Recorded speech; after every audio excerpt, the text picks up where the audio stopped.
자, 이제 인해 순환 들어갑니다. 질소의 순환은 상대적으로 우리가 토양이라든가 또는 뭐 수계에 있었을 때의 물질 순환이라는 개념으로 많이 언급이 된다라고 했습니다. 거기에 비해서 인해 순환은 이는 자연 상태에서 그닥 많이 존재하는 물질이 아닌데, 그러나 우리가 미생물이 번성하기 위해서, 미생물이 세포를 증식하고 생존하기 위해서 필수적으로 필요한 영양소 중에 하나다라고 얘기하고 있기 때문에 간단하게 언급을 해놨습니다.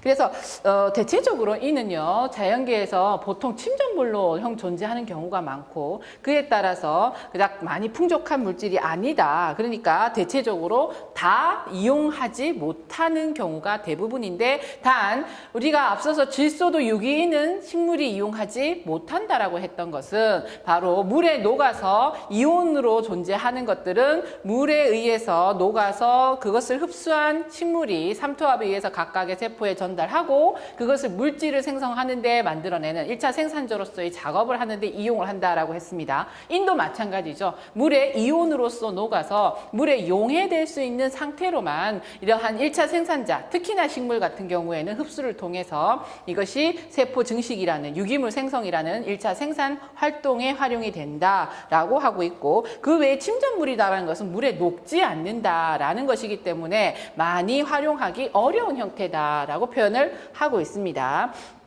그래서 인은 그냥 순환이라고 하기보다는 그냥 인이 자연 상태에 존재하는 유형으로서 표현하고 있고, 이러한 예로서 토양 표토층 같은 경우 앞서서 질소의 순환에 있었을 때 표토는 바로 생명체, 즉 뭐 식물이든 동물이든 생명체가 위에 생존하고 있는 공간이다 보니 그 생명체의 배설물 또는 사체, 그로 인해서 발생된 기타 유기물들이 이제 위에 공급되는 곳이 바로 표토층이죠. 토양의 표층입니다. 그러다 보니 거기서는 굉장히 많은 유기물 분해라는 활동이 일어나고 있는데, 그래서 유기물이 분해되었을 때 유기성 질소에서 제일 먼저 나타나는 무기성 질소의 형태가 암모니아성 질소, 그리고 이 암모니아성 질소는 대기에 접하고 있는 표토층에서는 항상 산소에 노출되므로 질산화 과정을 통해서 아질산 또는 질산염이라는 이온 형태로 존재가 할 수 있는데, 그래서 우리가 토양에 있었을 때의 표토층에 있는 질소의 유형을 추정을 하기를,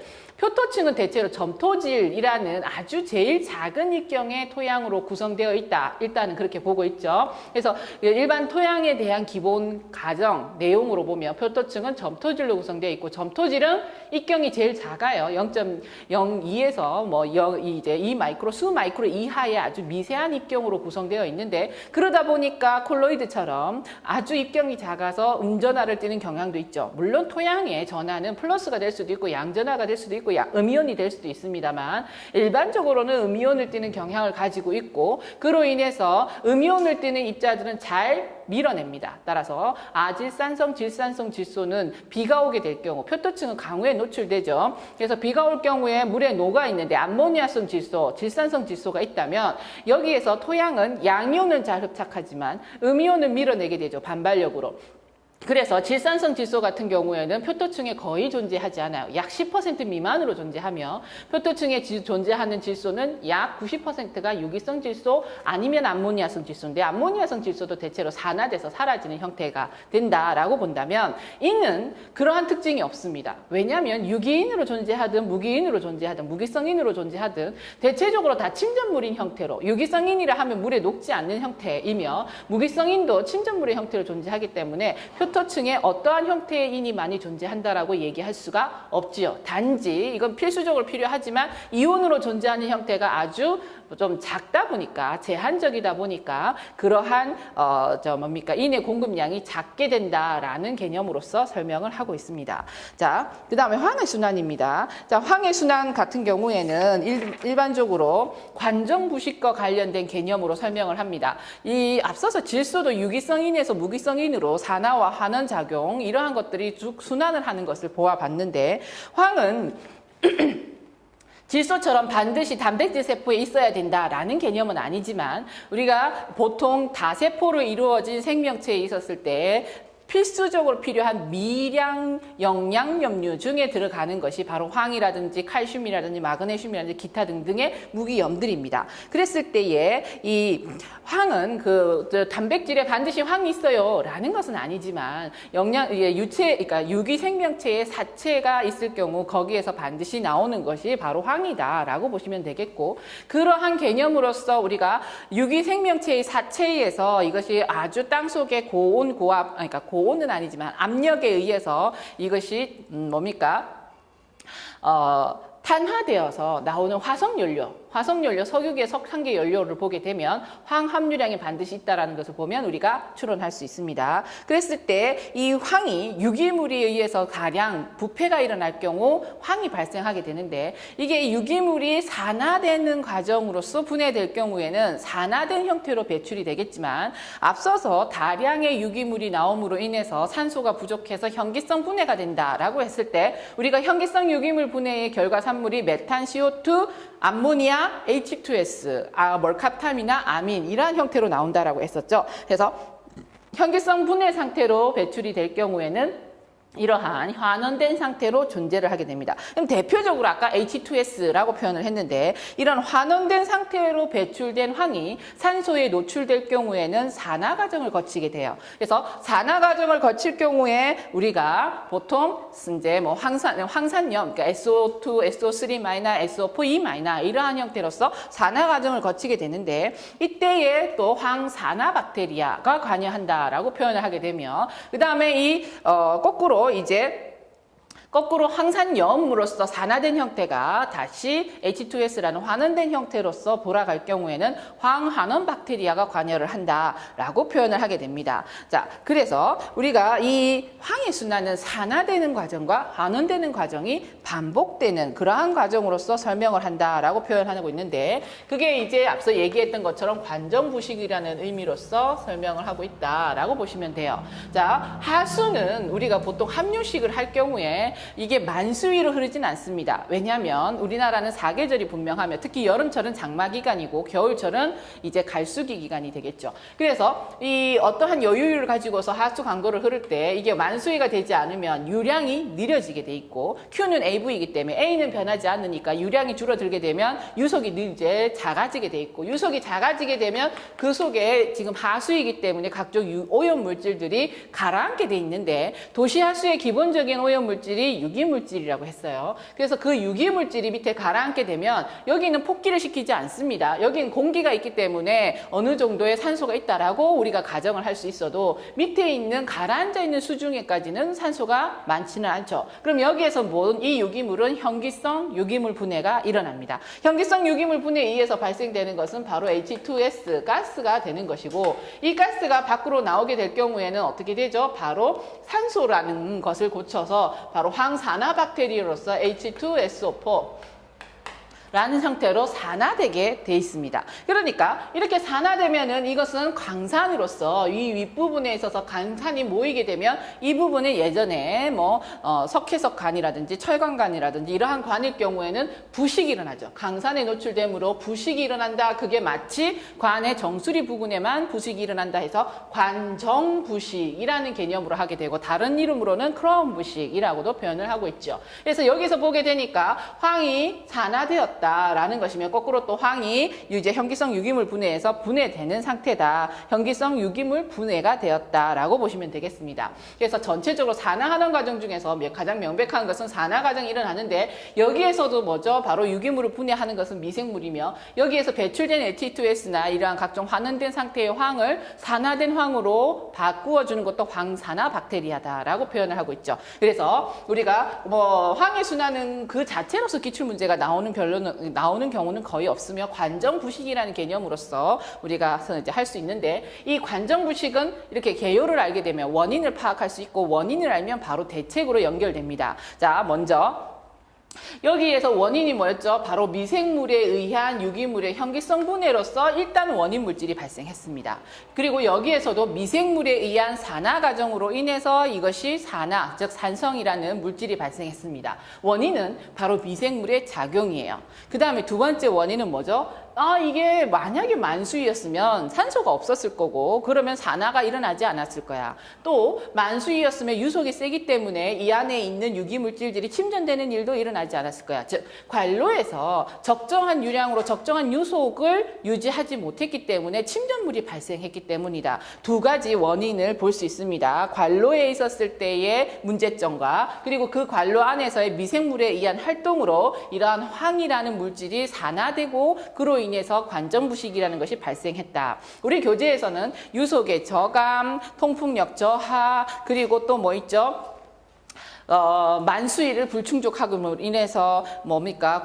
이제 천정에 뭐 수분이 응결된다라든지 관로에 의한 문제들을 원인으로 대책하고 있고 또 하나 하수의 황산염의 농도가 증가한다라든지 또는 미생물에 의한 분해가 활성화될 수 있는 조건이 되었다라는 것인데 크게 두 가지로 압축이 될 수 있다라는 거죠. 그럼 대책은 두 가지로 압축을 할 수 있다는 겁니다. 첫 번째 관거에 의한 것. 즉 관거는 바로 이 관거의 유속을 일정하게 유지하기 위해서다. 그럼 관거를 설계할 당시에 유속을 유지할 수 있는 경사를 준다라든가 또는 이 안에 적정한 유량으로서 우리가 문제가 되지 않을 정도로 일정한 유속을 유지할 수 있는 상태로 설계를 한다라는 것이나 아니면 관이 부식되지 않는 재질로 만들어준다도 대책이 되겠죠. 관에 대한 설명으로서 대책으로서 그래서 관거를 다른 부식하지 않는 재질로 피복을 한다라든가 또는 다른 부식되지 않는 재질로 막 아예 바꿔버린다라는 개념이 관거에 대한 대책이 되겠습니다.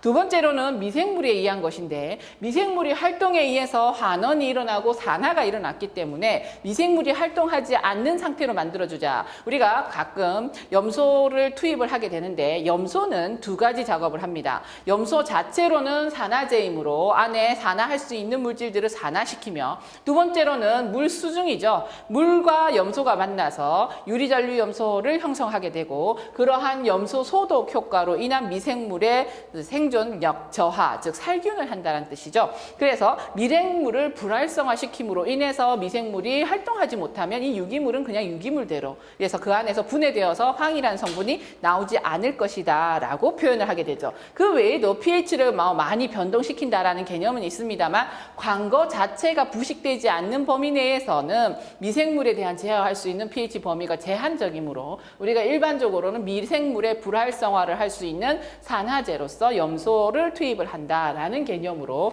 접근을 하고 있습니다. 자, 그래서 관정부식이라는 개념을 우리가 황해순환이라는 개념으로서 접근하시면 되겠고 단 하나 또 주의하실 것이 우리가 황산화박테리아는 뭐라고? 독립영양분이라고. 일반적으로 산화 과정이 자연계에서는 지금 공기가 노출된 이러한 자연계에서는 산화 과정이 개체로 정반응입니다. 그래서 자발적인 반응이 일어나게 되는데 이러한 자발적인 반응에 관여하는 미생물들은 대부분이 독립영양분이죠. 그래서 이 황산화박테리아들은 대부분 독립영양군인 경우가 많으며 그 반대로 가는 환원작용일 경우에는 에너지를 많이 필요로 한다. 그래서 종속영양군입니다. 먹이를 필요로 하는. 그래서 황환원 박테리아도 여기에서 뭡니까? 종속영양군으로 분류됩니다. 그리고 가끔 이 티오트릭스라든지 베지아토와 같은 경우에는 우리가 슬러지 벌킹을 유발하는 미생물군으로도 분류가 되고 있습니다. 그래서 황산화박테리아가 모두 다 슬러지 벌킹을 유발한다라는 것은 아니지만 일부 황산화박테리아에 관여하는 미생물 중에는 슬러지 벌킹에도 관여하는 미생물이 있다라는 것까지 정리를 해주시는 것이 좋겠습니다. 자, 그래서 상대적으로 질소의 순환에 비해서는 인해순환과 황해순환은 간단하게 정리가 될 수 있고요. 그다음 여기 유해 화학물질 같은 경우에는 환경공학에서 그닥 많이 강조는 하지 않습니다. 그런데 그냥 여기에서 한번 정리를 해두시게 되면 다 기타 유해성과 관련된 분야에서는 거의 적용하기 아주 쉬울 거다, 응용하기 쉬운 그러한 분야다라고 해서 개념 정리 위주로 들어가도록 하겠습니다. 자, 먼저 유해물질에 대한 생물학적 이제 개념 정리가 나오게 되는데 그 첫 번째로서 BI와 BIP가 나옵니다. 그래서 P가 들어가는 것은요, 폴루션이에요. 그렇기 때문에 BIP는 오염도에 대한 생물학적 지수라고 표현할 수가 있고 BI는 바이오틱스 인덱스이기 때문에 그냥 생물학적 지수입니다. 근데 우리가 굳이 구분을 한다면 폴루션이 들어가 있는 BIP는요, 현미경으로 관찰할 수 있는 그러한 상태로서 분류가 되고 있는데 이때의 무색 생물수라는 것은 보통 우리가